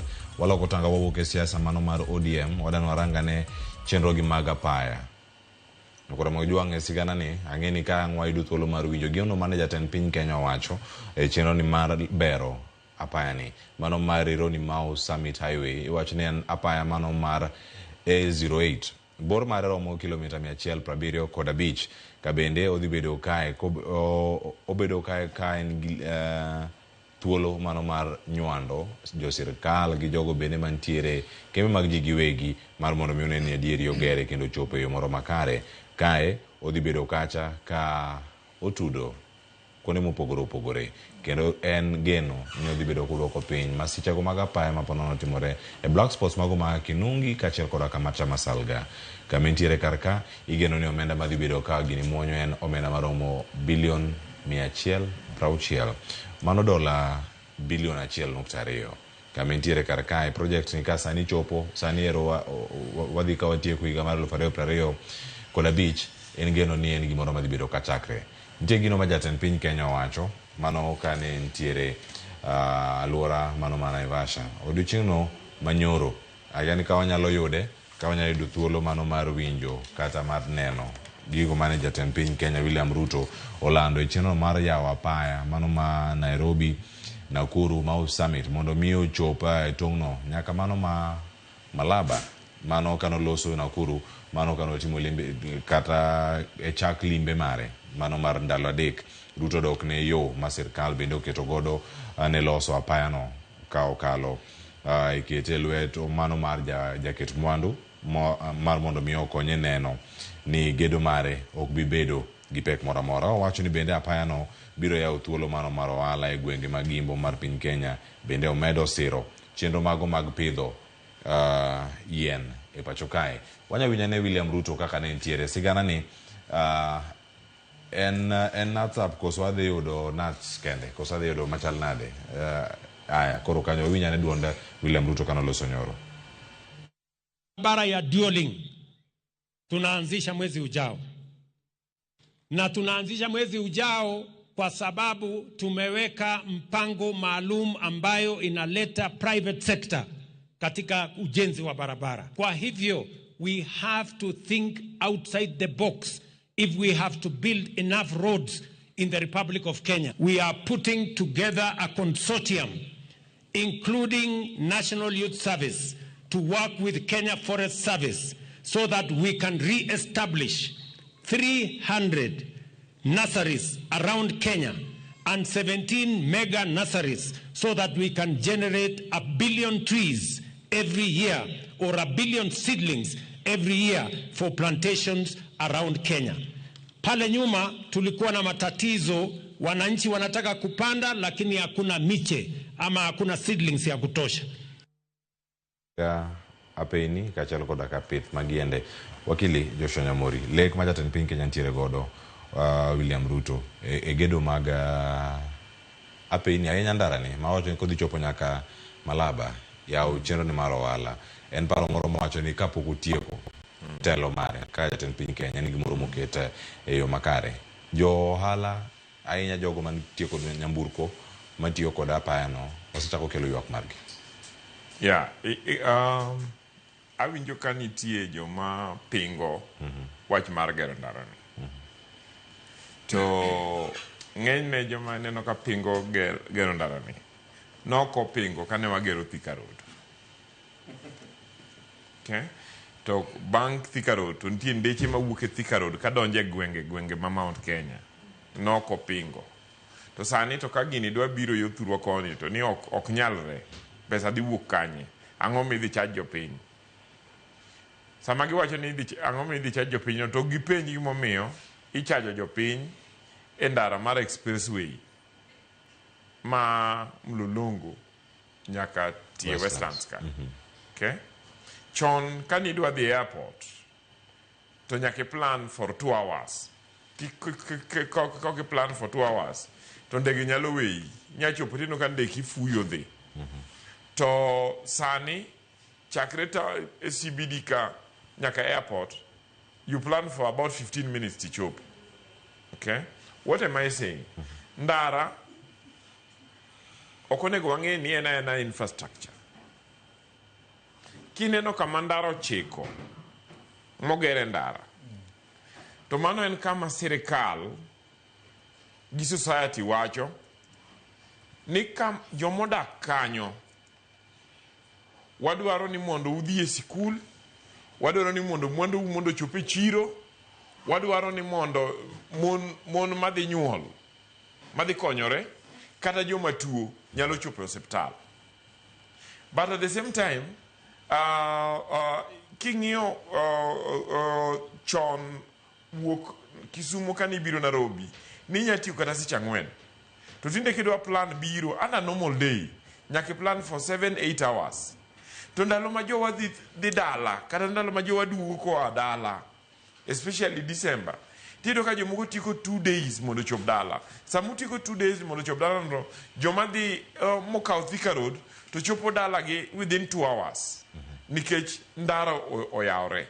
Sama idwa kaw rech moa Uyoma mondo chop Nairobi after 2 days to coffee kata gimoa Nyeri to biro chopo Nairobi within 2 hours nikech ndara. Okay? So ndara en gima bro open up economy. So the other thing en ni ndara ni ndara ma ok riw Kenya kende, oriwo Kenya gi Uganda gi the other countries in the region. And so what then happens en ni koya ndara ni to wabro bedo go ohala mang'eny e kind Kenya to gi pinje moko go. So economically there is a basis, a very firm ground for Ndarani.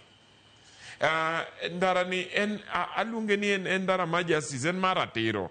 En manyiso wani unbera tichu kaka joma Western Kenya, Rift Valley, Western Province machon, Nyanza, ube ungi ratiro matimo ohala, ungi ratiro mar wuotho e yo maber, ungi ratiro mondo yud development. Kech ndara kelo development. Now, question ma jomoko penjo ni to ang'o miyo wabiro chulo pesa ni kosegol pesa mar NSSF. Adwana nyisgi ni pesa mar NSSF ok en pesa ni moro mikano kamoro ma inyalo golo titiyogo to kichul. Pesa mar NSSF en pesa ma jotich osebedo ka king'ado over the years. Tikano negi mondo ka koro gi retire timiyo gi pesa no nyalo rito gi ndalo ma gi retire. To pesa ni all over the world retirement benefits gi migepe machalo NSSF invest giga mondo workers ka chieng' moro retire to iyudo ni pesa ne cha osenyuolore to emomiyo ineno ka NSSF gedo to uso udi, okay? And gitimo other investment kata national Nairobi Stock Exchange. So sirikal nigi options ariyo mar gero ndara kata kero development. Option mokwongo en ni mondo gi tax jopiny mondo gimed osuru, to jokenya oseyuak ni osuru wa osechopo kama ok wadwa ni mondo osuru omedre kendo. Option mar ariyo en ni mondo gikaw gowi, to gowi kaka gikaw gowi e bank e Kenya ka, to wacho ni sirikal kokaw gowi to koro banks ok miwa gowi, koro banks tero interest malo. At the same time gowi no inexpensive, to kaka ikawe oko to rates mag gope ma oko be osedhi malo. Wan gi gope oko, sirikende mokalo gi nokawo gope mochopo e ng'utwa, omiyo ka wamedo kawo gowi to sikowa e gowi ma oko gi, to interest rate gi be ok wanya control because gibedo control gi dola. Okay, ka dola odhi malo to gine pesa monego wachul dhi malo. So sirikal mar William Ruto nyo biro gi rieko modhi oloso gi jotich through a representative man NSSF ni why don't you lend umi sirikal pesa man NSSF ni oger go ndara ni mondo sirikal obi ochulu to chulo gi interest, to mondo sirikal ochulu, sirikal wacho ni ng'ama biro tiyo gi ndara no ema biro chule over the years. Again, when you chule after how many years? Is it 30? Omiyo wacho ni biro charge siling 8 per kilometer. And ma ok wacho ni ndara ma pile ok bi bet, ndara ma pile pod biro bet mokichudi mana kaka expressway pod nitie ndara manie bwoye no, to ndara so that ng'ama ok nya chudo pod nyalo tiyo gi ndara moro cha, but at the same time ng'ama ni garaka madwa ni mondo chop Kisumo mondo dhi otimo ohala to chulo mondo chopo timo ohala mondo ringo duog Nairobi ochako timo ohala mo Nairobi. To bende paro ni gini koro pogore gi gino mane jatend piny Kenya William Ruto wacho kapok abiro iro Obuya e kinde mane nitiere campaign higa mar 2022 kendo jatend piny Kenya William Ruto kane ni campaign Nakuru mane nitiere duche manyoro mane en April 2022 no wacho ni abo miyo jo Kenya ka chieng' waloso sirkal wabo golo toll fees bano ma ichulo expressway owacho mbele odhi Marekani so that everyone can use it for free. Ma no duoko yudo ka opogore kosedonjo sirkal. Owacho ni ka ntiere more pragmatic approach. Kata minya bedo kata ni ida loko gini chik twei ok inyaloke. Nitie gik moko mantie ka deals mag PPPs nitiere iye ka matwei ma ok inyaloko gigi. Depo ni an lokruok kalure kod kaka osedo kaka sirkal itayo makoro oseyiere ni ero gini ok debed free. Makoro wacho ni ero wakawa ma wasoda kod kaka entie nikech en pogruok gino mano singo kano go campaign erno yudo kura kalure kod mano pono kotenore kod weche mamoko bende kanyo wakili. Igen ni jatelo nyaka bed jatelo monyalo bedo gi pache to bang'e onyalo bedo gi joma advisors mondo pachi ni kata nyo ber to waneno koko nyal timore but at the same time obed no nyalo winjo jopiny. So ng'at moro ni luongo ni Winston Churchill no wacho ni loko pachi ok gima rach. Omiyo ka President William Ruto no paro ni ne wanyalo golo toll fees expressway to kodonje telo to yudo ni pesa mano paro ni nitie cha onge. Okay, kama wanyagole pesa at the same time koro go kwano to yudo ka mondo ichako yur pesa bro chude ni nyako med tax mane gibire gi wach mar fuel levy mar mede cha kendo. Exactly. So to jo Kenya wacho ni gigo ok wanyal kawo any additional tax, so wacho ni kara wawe mano wang'ia ne alternative temo dwaro alternative ni mokelo. So I feel ni this is the right way to go. Ero kama na ina wakili Ken Obuya ayude paro ka wuok kuomi wach mar ndara nikech ochalo mana abila mana Nairobi ni ma pod dhi bedo ka ichule wacho ni ng'ama nigi thuolo ng'ama nigi pesa no uti kode. Ero kama na ina owadwa Cleo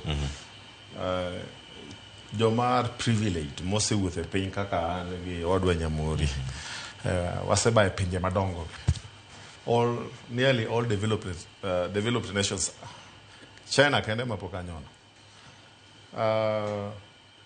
Pinje madongo gi te mogerore. Number one agenda magero piny in road infrastructure. Kano wang'iyo, I remember well, kane wan KICC in the year 2007, Kajakom ne launched presidential campaign mare. Nawacho ni my number one agenda, infrastructure. My second agenda, infrastructure. My number 3 agenda, infrastructure. Right, having been an engineer and having, schooled in Europe, nung'eyo ni gima yao piny maduong' economy ma piny en barabara. Barabara ma go sani madhi Western Kenya region en overdue. Dwelling mare is overdue. Magi madonego nosetim king'iyo barabara man Thika super highway. Mine no kobedo classified as A08. A08. Ma barabara ma connect East and Central Africa. Ma barabara madhi nyaka Congo. Madhi nyaka Rwanda. Barabara ni dhimbedo revenue collection mar Kenya. Nikech nitiere jomoko masani nitiere perishable goods mae pinje machiek machalo kaka Uganda. Masiche moko would want to export in bulk mandege ok nyal tingo, inyalo mana ting gi meli. To perishable goods kada wuok Central Africa called the other parts of East Africa mondo chop, because one privilege ni one East Africa ka one gi the best anthropo. One gi port maduong maloyo neighbors magwa. Mondo wa capitalize on revenue enhancement mar port marwa. Nyaka watai our port to a proper road infrastructure. Ma connect wa gi our neighboring countries. Ma biro manatimore kotime extension mar SGR. Ma wuog Nairobi ma chope border marwa ma connect wa gi Uganda. Ma biro manatimore ka movement of people oketi by dwelling barabara ma is long overdue ma wuok Naivasha ma dhi nyaka Mau Summit. My prayer en ni barabara ni kama ochakore to chopnwa godo Malaba via Eldoret, chopnwa godo Busia via Kisumu. King'iyo developed nations giluongo ni motorways. E Kenya ka the first motorway noachako ni Nairobi Expressway. The other one in Thika Super Highway. But Thika Highway was intended, king'io, from the infrastructure design, it was intended mondo metimne tax collection. But at some point, apparently nyalo nikech favors of government of the day, that was not implemented. Nikech tax mar recovery mar pesa manogere godo was spread all over the country ne jong moko manok kata benefit egini. Ruto miyo mana kaka Nyamori wakili owacho, odwa miyo jo Kenya tich mayot. Nikech either way we must have the dwelling mar this road. Samose tim dwelling ni the major towns chakre Naivasha kibiro Gilgil, kibiro Nakuru, nyaka area Masalga. Or they open up a number of towns. Nikech onge dwelling matimore, amotoi matimore maonge exits. It will come with exits and entrances. So the biro ge belt. Maja America wacho ni belt. Ma oken roundabout to bochalo roundabout. Nitie kake ide. To kalo malo. To nitiere exits menyalo wuok godo kebiye. Obi is, for example, ka an gi family mara jaoda nyalo bet ni jaoda kata dalawa en Nakuru, ang'eolo Nakuru kaka joluo neno ero nyiu kucheke to no ng'ato ng'iewo lo molo iwinja ogedo kuno to otiyo Nairobi. There would be no point mar chulo rent Nairobi tidake kendi to family mari gi nyithindi somo Nakuru jaodi tiyo Nakuru. You would easily mondi save pesa mar drive chula toll station on 8 shillings per kilometer. Idarengo kilo mano seche ang'wen pile ka pile kiduogo. Developed nations jiringo up to 500 kilometers kadhi tich to duogo pile. Nikech ang'o? Gin gi efficiency. Efficiency and proper, more arranged motorways. To Kenya koro one developing. We are developing, but we have dreams. Dreams, they could be very unpopular. They could be very painful for now. But my brother, Kenya sa nyalo miyo William Ruto nafas ma implement infrastructure ge. Mo bed re-elected kaka waneno ni. Kochopo 2028, joma go koko ge. Kiyo ni nyalo go koko ma push Kenya no the referendum ni William Ruto gini mate walok katibe imed nwe kendo higni mokabich. I extend no tam mari. Kia wako kineka jo Kenya mago koko ge. Owacho ni omere gini ni mita ahinya wa extend ni term limit walok katiba. Aya, paro maliwe. Nye wacho ni gin paro mathoth ahinya mapod donjo kar kae. Yena mondo mi akaw ote moko kagi madonjo nwa e mbui magwa kae to bang'e aduog kae mondo mi waranga na achiel kachiel ni paro mage mapod wanya yudo mogik kawuok kuom welo mabende osechopo e studio. Mabedo godo e studio kinyi makawuono aduog ka mondo ayud wach margi mogik mana kama wantiere kar kae. En ote mopogore gi twak mabende watieko godo sani. Yena mondo mi asome kaka githuolo maduoke ang' duoki. Freddy Kosuru wacho no yawre kleo musanjo tero mane studio kar kanyo chunyi baba mondo mi omed nindo kama ukwe. Anasiro wach ma Ken Obuya owacho an kaka ja ODM abiro mana luwo kama jakom ne owe wae. Piny na jotelo mane studio kanyo ni welo mag migepe duoge ber ka jatend piny Kenya gwelo e jolony ma ok jo siasa poch gi pak ne Dr. Oburu kuom mako kar baba e party mar ODM. Manfred Osuru kan Dandora phase 2. Ero kama na jaote Millicent mawuok Meropanda wacho nan kodwa twak achiel kachiel mano kama an une chenro. Ero kamano Obuya jachuma manyamasare Kisumo neno maler kendo makare ka wanyamasare Kisumo ka piny na shuma mane studio.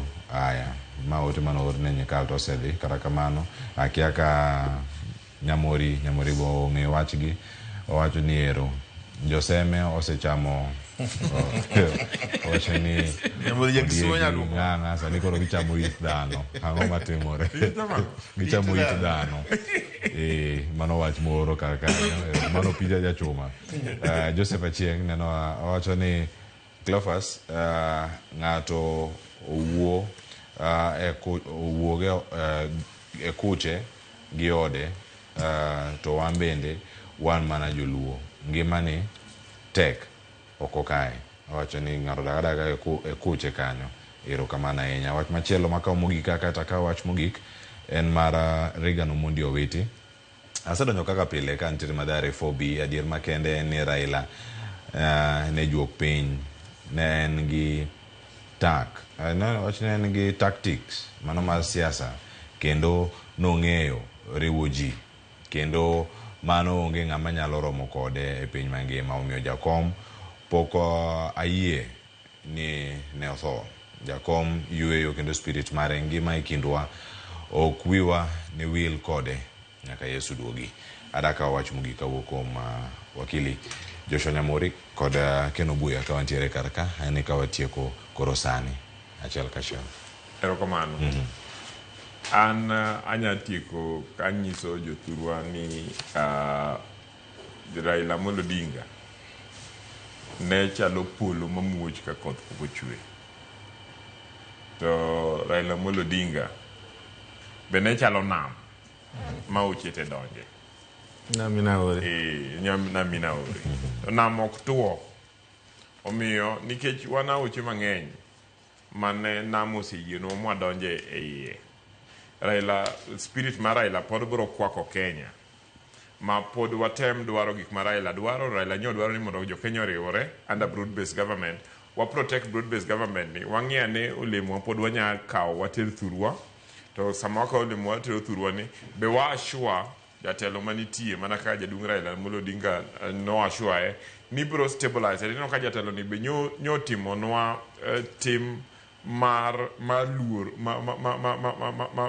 ma mitimo ne ng'ami luoro kendo ng'ami hero kuom miyo jadung Raila Amolo Odinga state funeral.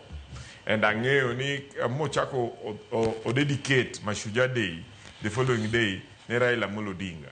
At the same time, I am sure mochako mi national honor, the highest ever mar CGH. Okay?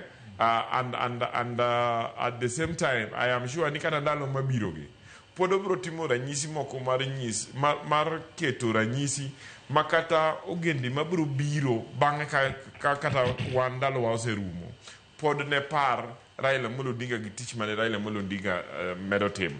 Watem mondo wa live up to the dreams mag Raila Amolo Odinga ni wagere infrastructure mar Kenya to gima biro thurwa wariwo jo Kenya kendo joluo kik wuog e serikal. Erokamano. Iwacho makare, iwacho mana kama ni ilieke mokwongo, iwacho ni kama chopo en pali patakatifu. Kikwa wuog. Wachopo the holiest of the holy places, never to depart. Erokamano. Wach mangima kotieko godo TWAK okinyi. Makono pod wantie chal mar piny Kenya wach mogik mwayudo kuom Ken Obuya sana. Erokamano ahinya odok leo yiena mondo apuonjra, ahero puonjruok kod oganda. Ne oganda ma joluo across the political divide nikech wa subscribe to different political divides. Ndiye seche moko ma we must start learning as Luos to be very selfish gi priorities magwa kaka oganda. Nyak wabed jomo oherore mohero gima konyo jaluo kabisa. Our space mose an and the favors ma wan godo e sirikand William Ruto ni kik wakawe for granted. Wan gi joluo matiyo gi sirikal kod matiyo ne sirikand William Ruto mano wuok e Kenya Kwanza gi UDA. Wan gi mane obedo ma jodia ma winjo wacha ni jolony, the experts mobedo donated ne William Ruto. Wariw jogwa mantie sirikal mar William Ruto gi lwedo mondo watengi, mondo wabed selfish, mondo wakel dongruok thurwa. Adwa mana jiwo joluo matie sirikal manotelo mbele gima iche Raila okelo ni beduru richebu, beduru jomoko mawinjo pach jopiny, bedu accessible, bedu joma miyo jopiny audience mondo kaw, nikech kata nowacho ni wiye ariyo lo wich achiel. Kaw views mag oganda mag joluo, bedu jogo mator mondo wich pach joluo kaka Raila ne en very accessible ne joluo, ng'ama ni piny, ng'ama ni diere gi ng'ama ni piny, mondo mi wakony William Ruto tayo sirikande mondo bang' igni mabirogi wabede gi gimoro mwanyalo siemo kaka oganda mar Luo ni sirikand William Ruto mane Raila owewani wayudo gima manyalo bedo pride marwa of the decision mane Raila oketo mar donje broad based government. That's my prayer ne jopiny to gi jotelo matiyo ne William Ruto. Erokamano ahinya jakom Kennedy Obuya kachal koda ka wakili Joshua Nyamori kuom bedo kod okinyi ma kawuono ka waporo wach kwarango chal mar piny Kenya kendo loso kod oganda wa e kore duto mar piny Kenya kod mamoko bende magintiere. Sa odong' ma dakika achiel kendo romo sa 3 mar okinyi ma kawuono ang'e dhi weye lwed chenro mar mbako romo madhi bedo kae ka waluoni achiel kachiel. Sharon dhi bedo ka kelo twak ma kamano, jotelo ma noyudi e sirikal gi jotelo modonjo bende ma kaluo. Wach ma jakom ma UDA bade ma mabeyo wacho ka ni ubeduru reachable, oyudwe mayot, obed simu kata apise uma untiere, joluo bende oyudwe. Machielo ubed accessible podi, machielo bede uru sociable, bede uru jok ma ng'ato nyalo gogo mbaka. Samoro ng'ato go ni mbaka te ntiere yo wathong'era kata wuotho gik Migori kata da chako kodi dhogo osieko to konya yudi nikech iloro simu namba ok imaki. Ang'eni namba to nyabedo mathoth ahinya to ng'ama jamanyi kata gi jogi mane ote mantiere kar kae mondo mi chieng' moro ka telo olokore oyude gimoro minyalo siemo kanyo makelo giko mar chenro. Nyika Cleophas Oluoch jagisumo kanyakwar mokiewo nyaka sango meneno chenro mamoko mabiro na Mogi TV orit masani.